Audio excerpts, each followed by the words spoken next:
Hello and welcome to Gender Forking. Wow, that's great. We should use that in every episode.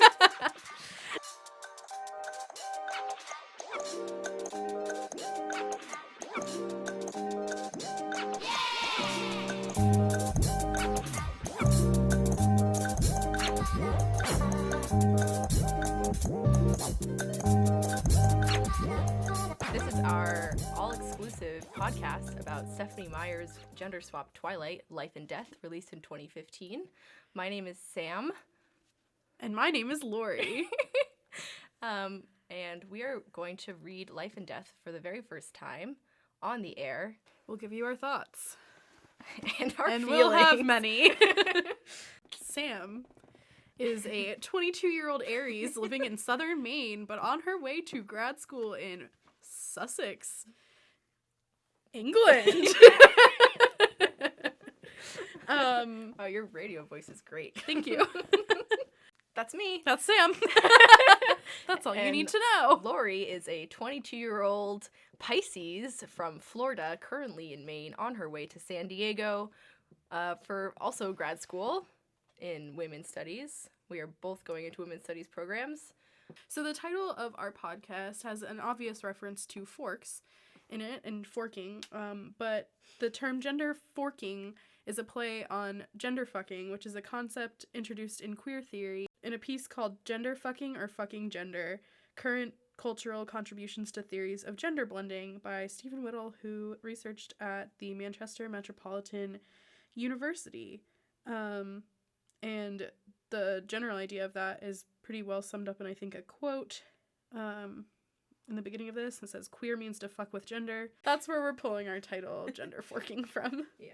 It's probably best to start off our podcast with a little bit of backstory on our relationships with the Twilight Saga. Sure. Disclaimer, we love it. We love it a lot. Very Twilight positive podcast. Yeah. No some Twilight bashing here, but yes. in a loving way. So, we are both recent college graduates of gender studies programs. So our favorite thing to talk about is gender, and our other favorite thing to talk about is Twilight.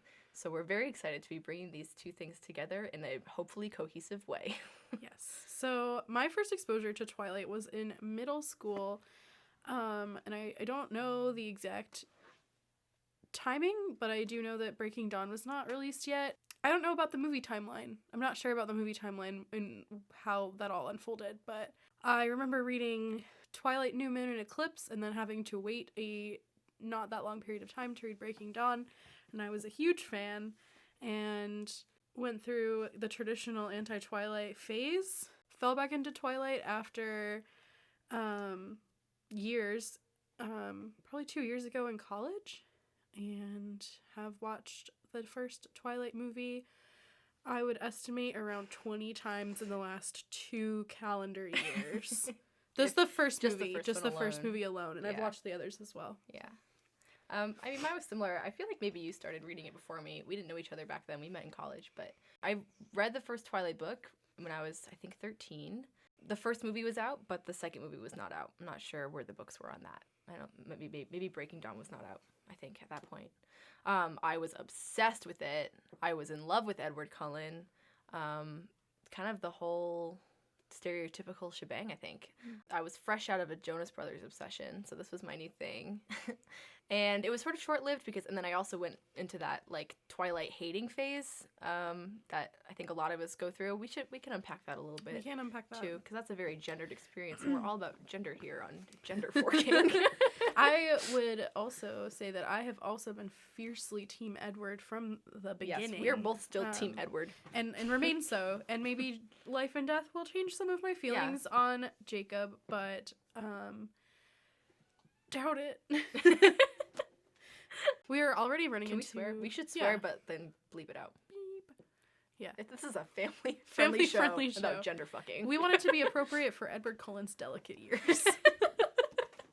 It's accessible. We're already running into some curiosity about what would unfold in later books, and unfortunately we do know that Stephenie Meyer has not released any gender swap versions of New Moon, Eclipse, or Breaking Dawn, tragically, but there's some really interesting points to be made about those, which we'll arrive to, I'm sure, along the way. Yeah, I have a lot of feelings about that already. It's interesting.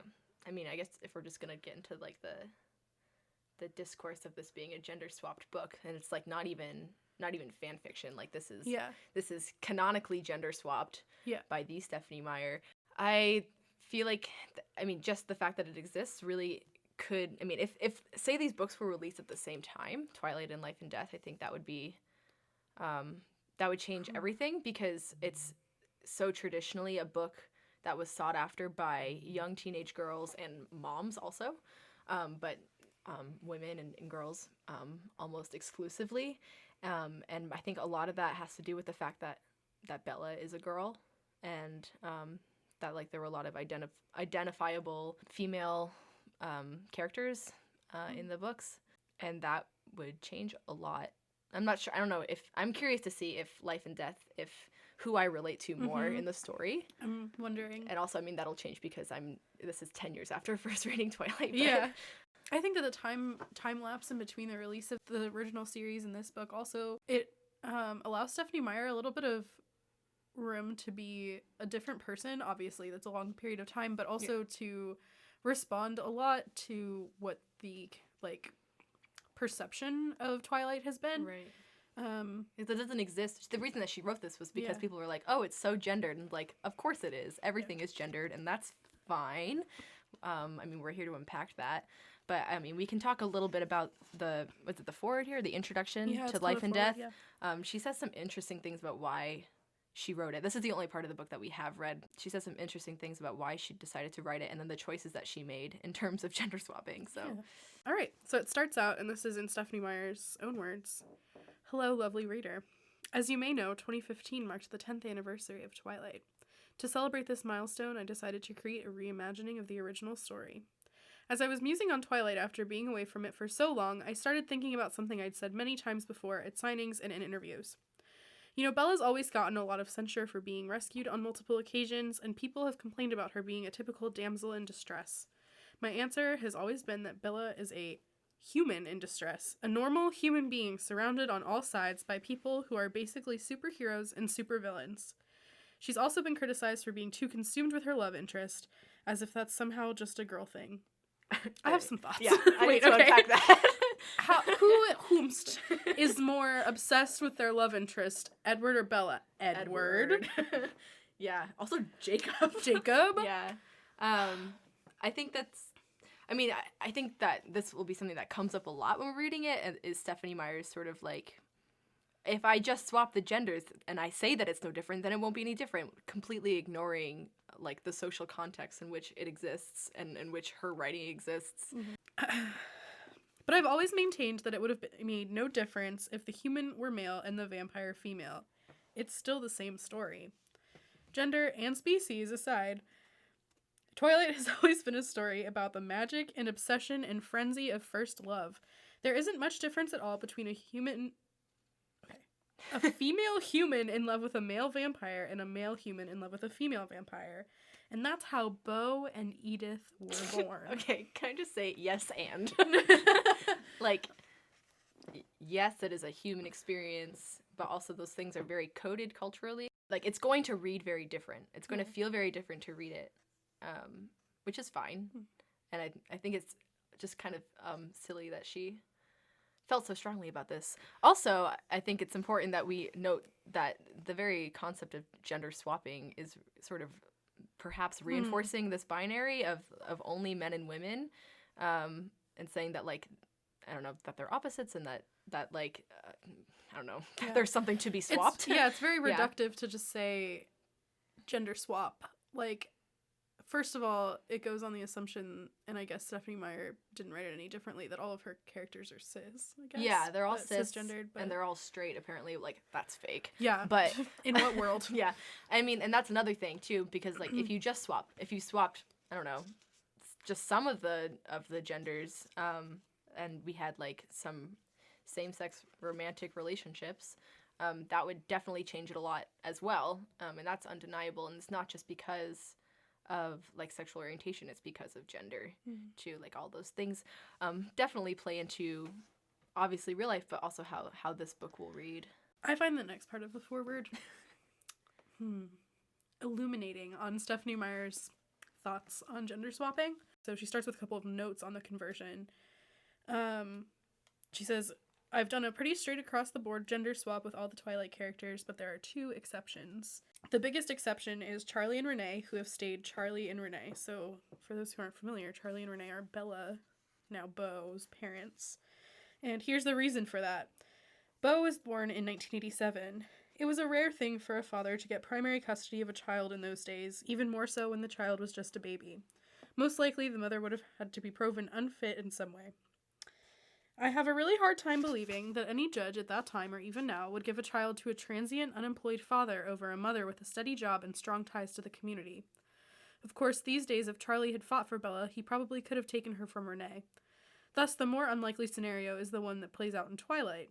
Only the fact that a few decades ago a mother's rights were considered more important than a father's rights, as well as the fact that Charlie's not the vindictive type, made it possible for Renee to raise Bella, and in this case, now Beau. Where to begin? Yeah, I mean, she's not wrong. Like, historically that might be true, but also you're writing a book about vampires. So, like, what's realistic? Yeah, you can change so many things in your world, and the one thing that you won't change is gender. Gender of parents, because you don't think the custody is believable. Also, I think it kind of plays into that still very permeating stereotype that fathers have a hard time getting custody over their children, which is actually very untrue. And in most cases, if fathers... The cases that fathers feel like they can't ask for custody, and when they do, they are overwhelmingly given custody of children. Yeah.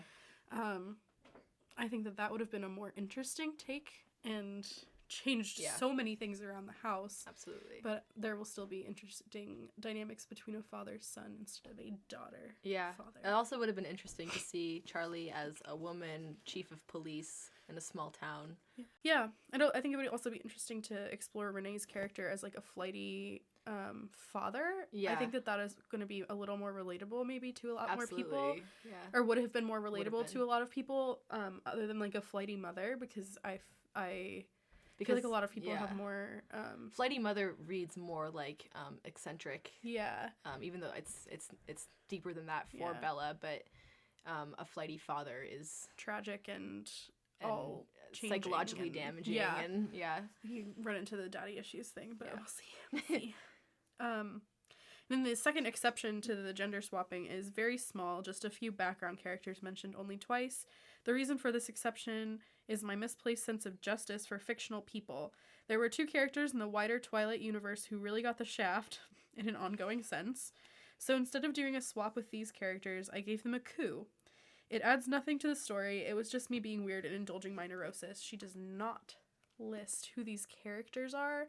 And what an irresponsible use of the term neurosis. But she doesn't list who these characters are. And I think it's kind of going to be a surprise to us. Yes. I can't imagine who these characters are. Yeah, we know nothing. We know the names of the gender swapped Bella and Edward, and we know Jacob. But I don't think we purposely didn't learn anything else. I'm so excited to learn what these people's names are. We're going to keep a running list so that we can reference and remember. And if you're listening along at home, you might want to do something similar as well, because this is, I'm sure, going to be very confusing. I think that she made intentional choices as to not turn, let me say this right, to not turn characters' names into names of characters that were in the original series. Right. So, for example, she wouldn't turn Jacob into Jessica because there is a Jessica in the original series. Yeah. So I think that the names do become a little eccentric. Yes. Yeah. I read something recently on Tumblr about her choice to spell Edith the way that she does, and it's literally just because she wanted to put the Y in there. Yeah. And she just thought it was more fancy and cool. Like, it is, and I love it. Right. It's very dramatic. It's a fitting name for Edith Cullen. So moving on with the foreword, there are many more changes in the writing that were necessitated by Beau's status as a male person. So I thought I was male person. I'm not a female person. I'm a real female person is a thing that I hear a lot of drag queens say, as a joke. But interesting choice of words. oblivious. Yeah. I bet Stephanie Meyer is completely oblivious to drag culture, but This would be such a great drag. There would be a great drag. Drag retelling Twilight of would be great. Oh, sparkles. It'd be so much better than probably this. To the gods. Let's do it. So I thought I would break them down for you. These are, of course, rough estimates. I did not count all the words I changed, nor do any actual math. So she says 5% of the changes I made were because Beau is a boy. That is the most vague sentence that I have ever heard, because it's like, why are those changes necessary? What changes are they? Like, that's a blanket statement that covers some of the other things that she's going to mention, I think. But also, what does that mean? That's something that I would love to ask. 5% of the changes were because Beau's personality developed just slightly different than Bella's. The biggest variations are that he's more OCD. Again, irresponsible use of the term OCD. I assume, unless she's talking about clinical OCD, but I doubt it. I doubt that she added mental illness to the mix of this book. Probably not. He's not nearly so flowery with his words and thoughts, and he's not as angry. He's totally missing the chip Bella carries around on her shoulder all the time. That's a lot. Mm-hmm. That's not as flowery with words. Like, yeah. It's like, because he's a boy. Yeah. Okay. I bet he has bad handwriting, too. Yeah. 70% of the changes I made were because I was allowed to do a new editing run 10 years later. I got to fix almost every word that has bothered me since the book was printed, and it was glorious. So that's what we touched on earlier. 10% were things I wished I had done the first time around that hadn't occurred to me at the time. This might sound like exactly the same thing as the preceding category, but it's slightly different. This isn't a case of a word that sounds clunky or awkward. This is an idea I wish had been explored earlier, or conversations that should have happened but didn't. That sounds like deleted scenes. Yeah, which is great. I'm so excited for that. 5% were mythology issues, mistakes actually, mostly related to visions. This is a great reason for that. As I continued into the sequels to Twilight and even Midnight Sun, when I got to look inside Alice's head with Edward, the way Alice's visions worked was refined, and it's more mystical than in Twilight, and looking at it now, there are ways she should have been involved and wasn't. Whoops. All right. Yeah. Okay. Which leaves a 5% catch-all for the many miscellaneous changes that I made, each for a different and no doubt selfish reason. So those are all the different reasons. I hope you have fun with Beau and Edith's story. I truly had the best time ever creating this new version. I love Beau and Edith with a passion I did not see coming, and their story has made the fictional world of Forks fresh and happy for me again. I hope it does the same for you. If you get 1/10 of the pleasure out of reading this that I did writing it, clunky, it will be worth it. Thank you for reading, thank you for being a part of this world, and thank you for being such an amazing and unexpected source of joy in my life for the last decade. Much love, Stephanie. You're welcome, Stephanie. You're welcome. And you will see me, well, you won't see me roll my eyes, but you will hear me groan after I say some things about Stephanie Meyer, but I love her like the harebrained, erratic mother that ran off to Jacksonville, Florida. With Phil. With Phil. Oh my gosh. I do. Yeah. You do you, Stephanie. But you do you. I'm gonna do me. We'll do us. Yeah. So we'll repeat this, which was just said by someone who's adjacent to us right now. But if Charlie and Renee are the ones that are left unswapped, then she said, well, she did talk about a small number that are not swapped. Is that what she said? Yeah. So we're wondering if Phil is going to be one of those. Phil is going to be. I'd be so shocked. I would be upset that no one had told me yet. Yes. If that's Phil true. was a woman in this case and that Bella's mom ran away and became a Florida lesbian. I doubt that that's the take that Stephanie Meyer wanted to take with this new version of Twilight. Yeah. But I would love that. I have a lot of curiosities about what the books would be like if the rest of the series were gender swapped, quote unquote. One thing that I really would love to see is how this plays out with the wolves and having an almost all woman wolf pack. I think that I personally would be much more interested in that story line. Kind of reminds me of like Diana the Huntress and like how cool I thought that was when I was a kid. And like, do men need a model of masculinity that includes like running around and ripping your shirt off? No, but do I? Yes. Absolutely. And another thing that I haven't thought about until this moment is the Volturi, and if she would change the gender of the three in charge. That would be really interesting. Yeah. Vampires in media have often been women. That's true. And like in queer media, they've yeah. been seductresses, they've been lesbians, they've been vampires, and you're telling me that none of the Volturi are queer women? Like, I don't buy it. Yeah, but it's like if you live forever, you don't have you don't have the boundaries that you had before. right. Like, you're living through every revolution in the world and Yeah. telling me that you're gonna stay, like, the same. Maybe that's why they're the bad guys, though. Maybe they're... But also, I don't think it's that deep intentionally. It's not that deep. Should we talk about, like, goals Sure. or something? Yeah. One of my goals for this podcast is to maybe apply that piece, gender fucking or fucking gender, to this novel and see if that can give us any insight as to how this reads as a piece of literature, as a piece of pop culture, as a highly gendered piece, no doubt.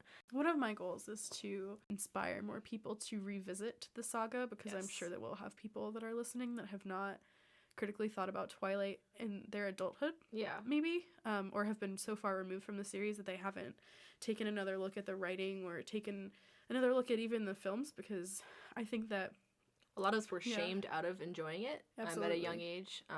The friends that we have turned back onto the series have sort of gone through this with us and realized that, like, oh, this is actually really entertaining and something that we can still enjoy at a later part in life. And perhaps that is because we were sort of bullied out of it as young teenagers, young girls. And I think there's a lot of value in examining why that happens. Yeah. And I think there's a lot of pretty good discourse on that already out there, but yeah. one of the most important things that has drawn me back to who I am right now with Twilight, my relationship with Twilight, is a professor that I had at school who, in our senior seminar for Women's Gender and Sexuality Studies, assigned us to watch Twilight and then read 2 critical pieces on Twilight, and then she posed the question in class to probably 6 students that day, is Twilight feminist, and then didn't participate in the discussion herself, and felt so attacked as a Twilight fan in that moment, because everyone was saying, like, no, of course not, and I was saying, like, I wasn't saying, like, yes, Twilight's a feminist anthem, but, like, or like, manifesto, but I don't think it matters, and that was kind of the takeaway from that class, is that you don't have to be a progressive piece of media or, like, a meaningful piece of media to just analyze it for gender, and it doesn't have to be, like, something that you... And we're allowed to enjoy things that aren't like feminist icons, and it's, I think, distinctly unfeminist to police that sort of thing, especially when pop culture is unavoidable and it's meant to be there to entertain and enjoy us, even though it hypothetically or arguably can like further encode those things, but that's not really where we're going with this. Yeah, it's not where we're going, so shout out to Jenny for that one. Yeah, one of our goals is to read through the book together and finish it. It'll be my first time reading Life and Death, and some background on other things in the Twilight Saga that might be relevant is that I've just recently reread the excerpt of Midnight Sun, which is part of Twilight, the first 13 chapters of Twilight, I believe, written from Edward's perspective, which is wow. So maybe if time allows, or we... Yeah, can I just say that I can't believe that Stephanie Meyer wrote Life and Death instead of finishing Midnight Sun? Yeah, like that's all I have to say about betrayal, that. Personal betrayal. Am I glad Life and Death exists? Yes. Yes, Will I absolutely. die bitter about Midnight Sun not being finished? absolutely. Absolutely. Yeah. Yeah. So our hope is we're going to read this for the first time. It's, a large-ish book, so we're going to read it to ourselves off air and then come back and talk about it with each other for the first time with quotes that we want to talk about, etc. We don't really know what that's going to look like, so neither do you. Yep, so we will figure that out as we go, and we're having fun in the meantime. Shout out to my brother Gabe for letting us use his recording studio equipment. Shout out to her brother Gabe for letting me live in the basement. Well, he's not letting me. Shout out to Sam's parents for letting me live in their basement, and which so happens to be also Gabe's recording studio. So shout out to Gabe for letting me sleep in the stew. Yeah, we should also mention that we have a Twilight Tumblr that we co-run called Bowling Shirt Bellas, bowlingshirtbellas.tumblr.com, bowling as in bowling pins and The sport. bowling balls. The bowling shirt that Bella wears. Yeah. In the first movie, that's iconic and very important to me as a person. Yeah. So check that out if you wish. So for now, we'll sign off. That's all, Forks.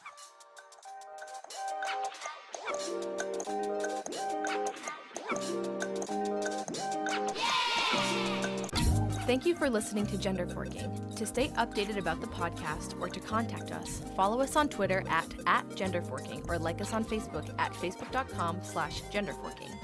For more Twilight content from us, you can follow our blog at bowlingshirtbellas.tumblr.com. If you haven't read Life and Death and you aren't reading along at home, visit bowlingshirtbellas.tumblr.com/genderforking for plot summaries and more information about the text. For other inquiries, you can email us at bowlingshirtbellas@gmail.com. The music you are hearing is Thursday in Snow Reprise by Blank Kit.